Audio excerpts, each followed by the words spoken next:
How many of you heard of pH scale before, or a pH diet? When we talk about eating 80% alkaline, 20% acidic, do we see a lot of people in today's life and in today's world eating 80% fruits, vegetables, greens, and only 20% processed food? No. Unfortunately, we live in a society that consumes the food that is highly oxidizing and acidic because it's microwaved, sorry to break it to you, because it's heavily processed and cooked, because it has a lot of chemicals in it, because it's genetically modified, because it's sprayed with petrochemicals day in and night. So when we're consuming something that's highly processed packaged with a lot of contaminants in it, it will be very oxidizing. Unfortunately, everything that's on the Canadian Food Guide pyramid is acidic and oxidizing. What do we have in the Canadian Food Guide pyramid? I know, I'm so blunt. Dairy. People are just like, what did she say? Dairy, meat, and grains. In my practice, I see these things causing the most amount of damage in human body. And those are the things that we're told, not by the government. It's the industry who wrote Canadian Food Guide pyramid and passed it on to the government to advertise to us. So it's not scientifically proven to be beneficial for a human body. You need to know that there is no science behind it. There is corporate interest behind it. You look in a Canadian Food Guide pyramid, it's kind of like everything what not to eat. You can eat some of it, making sure that the body gets enough fruits, vegetables, and greens and other things that your body is meant to eat, but you can't be eating all of that and expecting to be healthy. So your blood is 7.365, which is neutral, slightly alkaline. Your skin is acidic to protect you from pathogens. You have multiple organ systems and liquids in your body that have different pH. So even your gastrointestinal tract, depending on where we're talking about, will have a different pH. So what does the body do? Body always manages pH. It can manage it if it has enough reserves. Buffering minerals and chemicals and elements that help the body manage it. Do you think if we're consuming dead processed food, do we get enough of buffering elements? Do we have a lot of nutrients that come into our body as storage to help us deal with stressors in life? No. If we're eating processed, fast food, compromised food, improperly cooked food, we will actually steal a lot of antioxidants and nutrients to neutralize it. Would you agree? So if I consume something that's here, and the body wants to make sure that my blood is not hit with elements it's not supposed to, and so I'm staying alive, the body will use potassium, magnesium, phosphorus, calcium to neutralize this and bring it somewhere here so that when it gets into my digestive tract and gets assimilated into the blood, it doesn't cause any damage or it doesn't cause any blood fluctuation, so it keeps me alive. So the body will always work really hard at it. So the body always manages it. So what does it mean? We want to have a lot of naturally occurring minerals, vitamins, and other substances, phytonutrients and antioxidants that help the body manage this all the time. And when you consume food, yes, your body does get, your stomach does get hydrochloric acid. Hydrogen gas does not interfere with hydrochloric acid. So let's get down to actually looking at pH. And by the way, when you're consuming this water, I would recommend that you consume it before food. It is very, very important to understand the food combining principle. You do want to make all of your, consume most of your drinking substances, and especially water, separately from food. Maybe just a few sips with your food, but usually trying to do it separately from food. This water absorbs really fast, and so 15, 20, 30 minutes later, you can eat. If you eat in a very heavy meal, you probably want to give it more room after you drink the water. But just make sure that you're mindful of it, and you may make sure that your body is given the right chance and ability to digest different elements, and because different substances are required to do the digestion. So I have pH drops, potential of hydrogen drops. So the more hydrogen we have, the more acidic the substance will be, and the less of a hydrogen we'll have in the substance, the more alkalizing, antioxidant the substance will be. So these drops, I'll put a few of them in each glass. And when I speak about them, I'll raise them up so that you can guys see it. I on purpose wore white so you can see them against me as I walk around with glasses.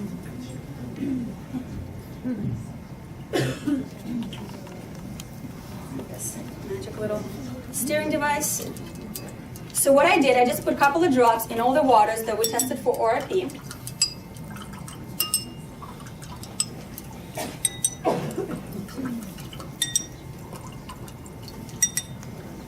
All right.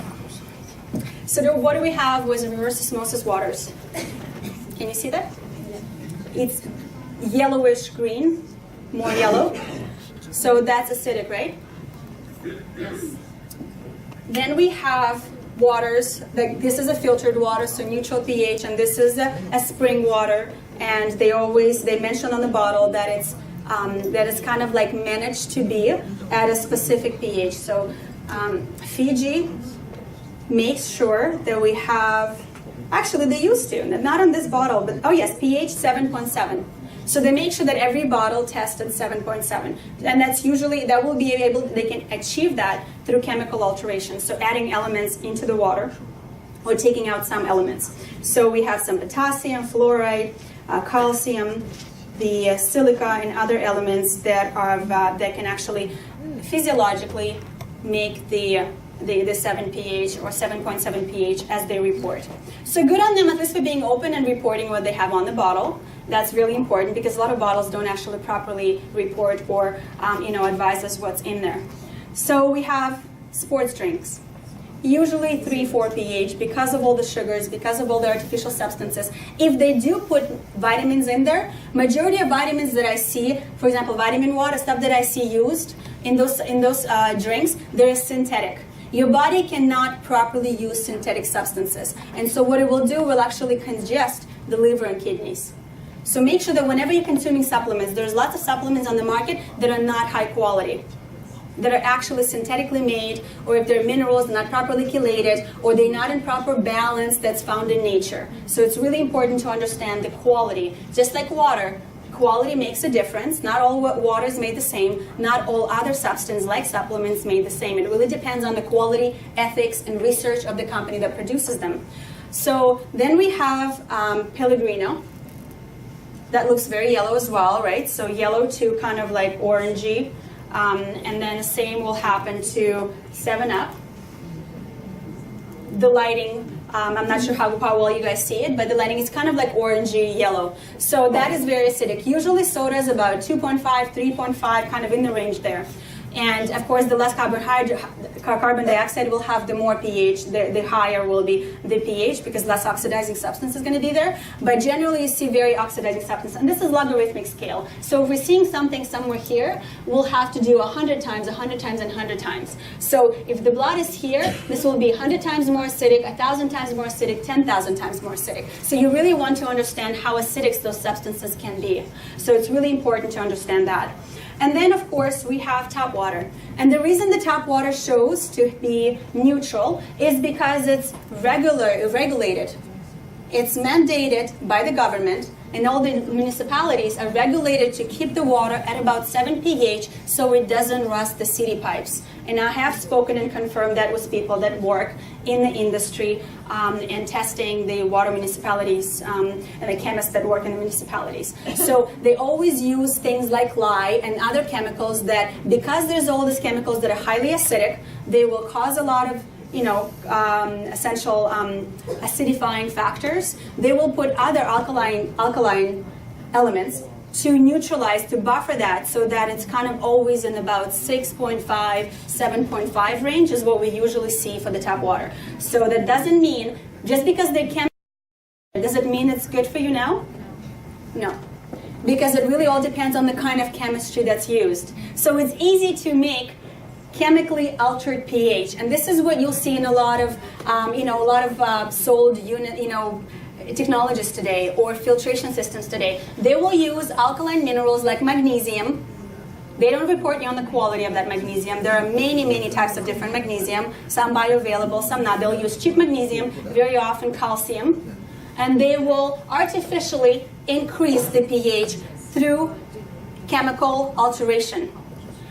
The water you're drinking, that happened, the chemical alteration, the alteration to pH has happened through electrolysis process, through ionization. This is the process of dissociation in what the water was naturally, we took out the heavy metals, we took out the chemicals, and as the water passes through medical grade plates, it is divided to two different streams, and we're, by the way of attracting to anode and cathode, to positive and negative, the water is able to split itself in producing alkaline and acidic water without chemical alteration. Nothing is added to our water.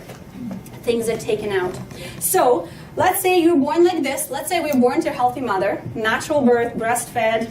We are pliable, we are very happy, we smell fantastically as a child. And then we go through life, and what happens?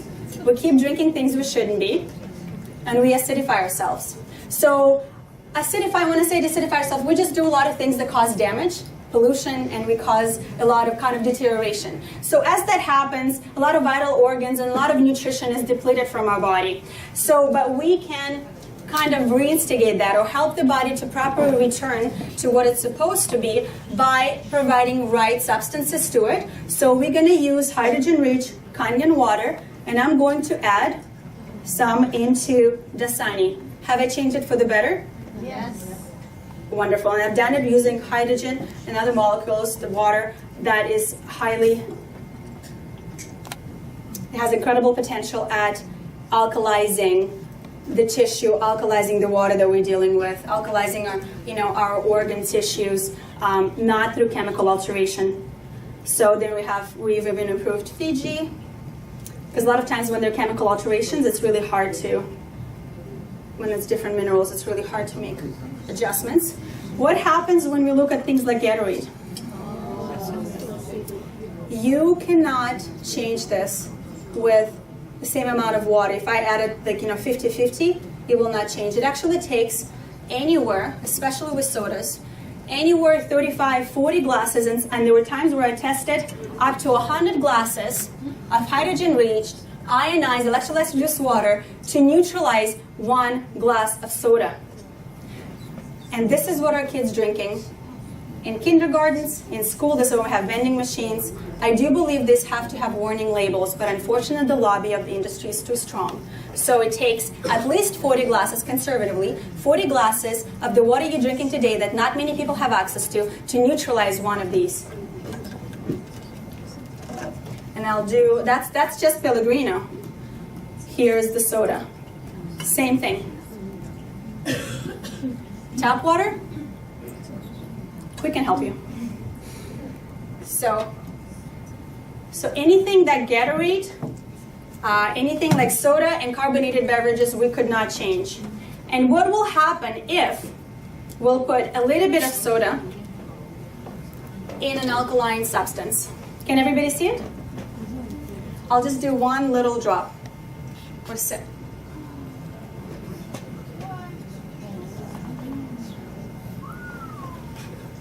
You guys are awesome. So I'll quickly do that with all of the substances. One little sip, that's all it takes. Just have to get it. Yeah. Very little it takes. Does everybody get an idea? What we're doing when we drink soda, carbonated beverages, or anything that's altered chemically. Same thing happens to all of them. So if one thing you're going to learn today, at least stop drinking substances that do not belong in the body. All right, so we're done with alkalinity. There's a fantastic little video by Dr. Michael Donaldson on YouTube where you can learn about alkalized versus alkaline, the difference between chemical and electrical alteration. So there's a very big difference between how you altered water and the difference between artificially induced alkalinity versus hydrogen-rich antioxidant alkalinity that is done through dissociation and ionization.